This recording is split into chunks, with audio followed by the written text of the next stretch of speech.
6 de agosto de 1945, Hiroshima.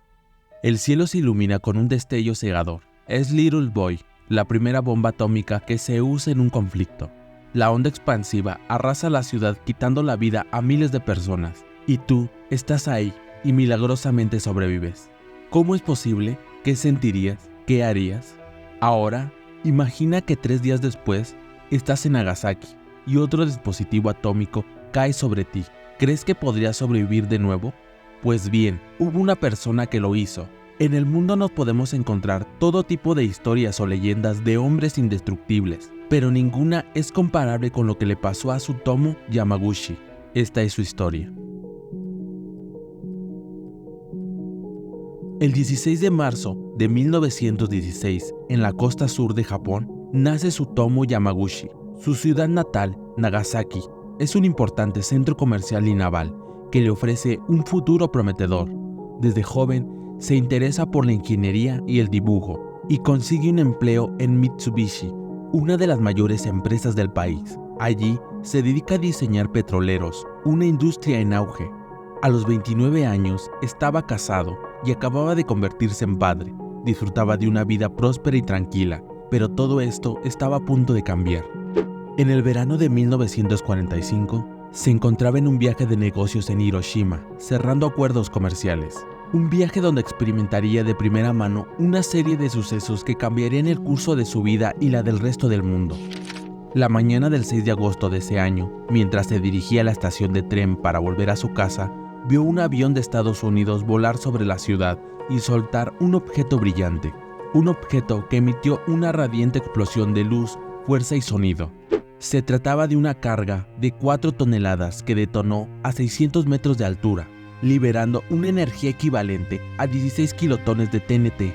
La onda expansiva, el calor y la radiación arrasaron todo en un radio de varios kilómetros. Yamaguchi se encontraba a unos 3 kilómetros del epicentro cuando perdió el conocimiento. Sufrió quemaduras graves en el rostro y lado izquierdo de la mitad superior de su cuerpo. También perdió temporalmente el oído y la visión.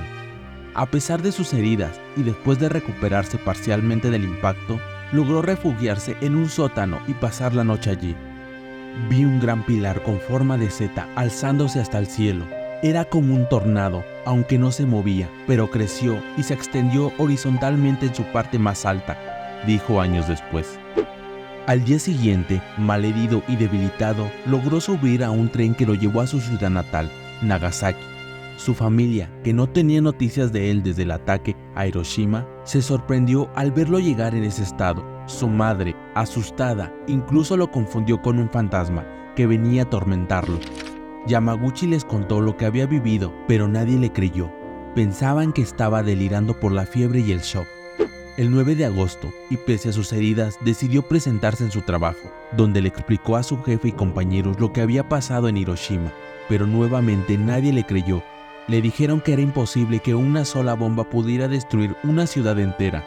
Mientras trataba de convencer a sus compañeros, a las 11:02 de la mañana, vio nuevamente un avión estadounidense y otro objeto caer desde las alturas. Apenas tuvo tiempo para arrojarse al suelo antes de que aquella luz cegadora tomara el cielo. Una vez más, la serie de eventos y horrores se repetía. Esta vez se trataba de Fatman, la segunda y última bomba nuclear usada en un conflicto. Pensé que el hongo atómico me había seguido desde Hiroshima, expresó. La bomba explotó a unos 500 metros de altura, liberando una energía equivalente a 21 kilotones de TNT. Al igual que en Hiroshima, la explosión causó una devastación masiva. Como si fuera una ironía del destino, Yamaguchi de nuevo se encontraba a unos 3 kilómetros del epicentro. La onda expansiva le arrancó las vendas y ocasionó que sus quemaduras fueran más profundas, y contra todo pronóstico sobrevivió. Esta vez, gracias a que se encontraba detrás de una estructura de acero. Sin embargo, recibió una nueva dosis de radiación.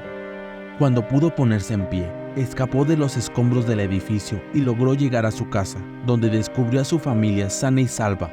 Afortunadamente, habían logrado sobrevivir tras haberse refugiado en un túnel. A pesar de haber recibido una doble exposición a la radiación, esta no le pasó una factura muy alta, a diferencia de muchos de sus compatriotas que sufrieron quemaduras, cáncer y otras enfermedades. Su piel logró recuperarse, contó con una larga vida y permaneció fuerte. Junto a su esposa, que también sobrevivió al horror de Nagasaki, formó una familia feliz con 3 hijos. Siguió trabajando para Mitsubishi durante décadas, hasta que se retiró. Fue al final de su vida, cuando ya era un anciano, cuando empezó a sentir los efectos de la radiación. Dedicó sus últimos años a contar su historia y abogar por la paz y el desarme nuclear. Según él, su terrible experiencia fue un destino y un camino sembrado por Dios para transmitir lo que pasó. Murió en 2010 a los 93 años de cáncer de estómago. Su esposa y sus 3 hijos también padecieron de cáncer y otras enfermedades relacionadas con la radiación. Yamaguchi sobrevivió milagrosamente a las 2 bombas atómicas, pero no fue el único. Se estima que hubo alrededor de 160 personas que estuvieron en ambas ciudades durante los ataques, pero solo él fue reconocido oficialmente por el gobierno japonés como un doble superviviente. Los demás tuvieron que vivir con el estigma y el sufrimiento de ser hibakusha, o víctimas de la bomba, sin recibir ninguna compensación ni apoyo. Su historia es un testimonio de la crueldad y la locura de los seres humanos, pero también de su resistencia y la esperanza. Su mensaje es claro: nunca más debe de repetirse lo que ocurrió en Hiroshima y Nagasaki. Nunca más debe usarse el poder destructivo de la energía nuclear contra la vida. Nunca más debe olvidarse el horror de las bombas atómicas. Gracias por ver este video. Si te gustó, por favor dale un like y déjame tus comentarios. Me encantaría saber tu opinión. Y si aún no lo has hecho, suscríbete a mi canal para no perderte ningún video nuevo. Nos vemos en otros Misterios de la Tierra.